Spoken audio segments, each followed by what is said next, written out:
Fala galera, beleza? Leonel aqui, especialista no Simples Nacional, e hoje nós vamos falar sobre o anexo 5 do Simples Nacional. E eu vou falar o que quase ninguém explica a respeito desse assunto. Então, se você é contador e atende empresa do Simples Nacional, deixa eu já te dizer algo importante. Porque o anexo 5, ele é onde muita empresa começa a pagar imposto alto sem perceber. E não é porque ela fatura muito, na realidade é porque ela não entende como que o anexo 5 funciona de verdade. E o contador, dificilmente ele revisa isso de forma estratégica. A maioria olha apenas a alíquota efetiva ali e acaba apurando o imposto. Só que algumas empresas, elas nem sabem em qual anexo estão. E quase ninguém consegue acompanhar o fator R da forma correta. O fator R ele precisa ser acompanhado de forma estratégica. Eu vou te explicar aqui nesse vídeo. Mas atenção pessoal, antes de falar sobre o fator R ou sobre a economia tributária, eu vou estar mostrando para vocês o que é o anexo 5, por que ele geralmente costuma ser mais caro e quanto dá para sair dele de forma estratégica e legal para pagar menos imposto. Então pessoal, o anexo 5 ele não é só mais um anexo. Ele possui 6 faixas de faturamento, com alíquotas que começam em 15,5% e podem chegar a 30,5%. Você vê que são alíquotas um pouco maiores, né? Só que tem um ponto fundamental. Para você calcular ele corretamente, você não usa apenas o RBT12, a parcela a deduzir ou a tabela, né? Existe também, principalmente, o fator R. Então, esse é um conceito básico do anexo 5. Agora, quem realmente está no anexo 5? Quem é que cai nele? De forma bem direta e prática, o anexo 5 ele se concentra onde o conhecimento pesa mais que a operação. Como assim? A gente está falando aqui de ramos em que o empresário precisa usar bastante o conhecimento dele, como consultorias, auditorias, engenharia, arquitetura, publicidade, gestão administrativa, jornalismo, serviços técnicos. Você vê que são empresas que vendem o intelecto, estratégia, análise, projeto, decisão. Então esses são os ramos que geralmente caem nesse anexo. Só que aqui entra um ponto que o contador ele precisa realmente entender o que realmente faz diferença. Que aqui ele entra esse divisor de águas que é o fator R. Então pessoal, se você entender apenas uma coisa sobre o anexo 5, que seja isso aqui, ó.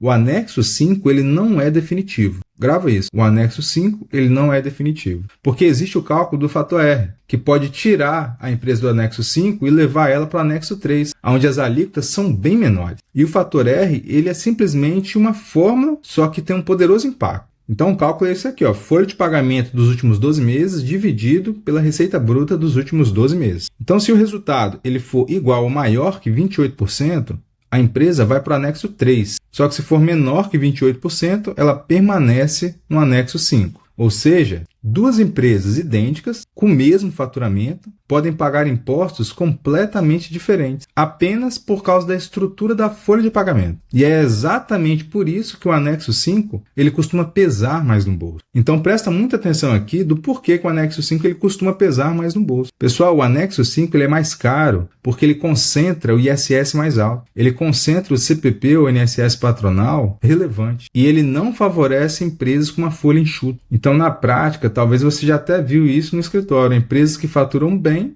e têm poucos funcionários pagam mais impostos. Então, empresas que investem em folha de pagamento, elas pagam menos impostos. E o sistema ele incentiva esse emprego formal. Então, quem não acompanha isso, estrategicamente, paga o preço. E um ponto de atenção aqui, nós vamos colocar isso na prática, em números, para você entender o cálculo em si. Presta muita atenção aqui nesse exemplo simples, ó, e tem um impacto direto. Imagina uma empresa de serviço que ela faturou 200 mil nos últimos 12 meses e tem uma folha de pagamento desse mesmo período de 50 mil. Então, o cálculo é os 50 mil dividido por 200 mil. Vai dar um fator R de 25%. Então, o resultado é o fator R abaixo de 28%. Nesse caso, ela permanece no anexo 5. Porque deu 25%. Então, agora imagina se essa empresa, ela ajusta o Prolabore, ela regulariza contratações, ela planeja a folha de forma estratégica, ela vai conseguir elevar o fator R para 28% ou mais. Ela muda de anexo e passa a pagar menos imposto todo mês sem ilegalidade, de forma totalmente legal. Então, no anexo 5, o imposto ele é calculado da mesma forma que é feito nos outros anexos. A soma do RBT12, identifica a faixa correta, aplica-se a alíquota, a parcela a deduzir, até achar a alíquota efetiva. E essa alíquota efetiva é justamente o valor que define o DAS. Então, aqui é justamente onde mora o perigo, porque tanta gente acaba errando essa questão do anexo 5, porque ela acaba esquecendo de recalcular calcular o fator R, ignora o fator R, ou não revisa o KNAI, não consegue planejar o prolabore dos sócios. Então, tudo isso faz com que a pessoa acaba errando na questão do anexo 5. E presta muita atenção nesse ponto, porque com a reforma tributária, o jogo está mudando. Então, mesmo sem mudanças diretas na tabela em 2026, a reforma tributária ela começou a impactar a emissão de notas, destaque de tributos, obrigações acessórias, controles contábeis. Então, o contador que trata o anexo 5 de qualquer forma, ele vai ser impactado também. Tem que ter muita atenção nesse ponto. Então, o anexo 5 ele não é um vilão. Na realidade, ele é um pouco mais exigente. Então, o anexo 5, a pessoa ela precisa acompanhar os números, precisa planejar a folha, precisa entender do fator R. Não pode deixar isso de forma automática. O contador que domina essas regras faz com que o anexo 5 se torne previsível, controlável, estratégico. Então, a conclusão desse assunto, pessoal, se você atende empresas de serviço do Simples Nacional que estão nesse anexo, precisa garantir que o cliente saiba qual anexo está, se é o 5 ou 3, ou motivo disso. Por que ele está nele? Quanto que ele paga hoje? Quanto que ele poderia pagar se ele fizesse um ajuste ali na folha de pagamento? A gente precisa falar essa informação para o cliente. E o anexo 5 ele não é uma tabela, ele é uma decisão mensal que a empresa pode estar tomando. E quando o contador ele não decide sobre esse ponto, é o próprio sistema que decide, sempre cobrando a mais. Então eu vou deixar aqui na descrição um artigo completo que fala sobre esse assunto. E se você é contador e gostou do assunto, se inscreva no canal. Tenho certeza que você vai dominar outros assuntos assim como esse. E te vejo no próximo vídeo.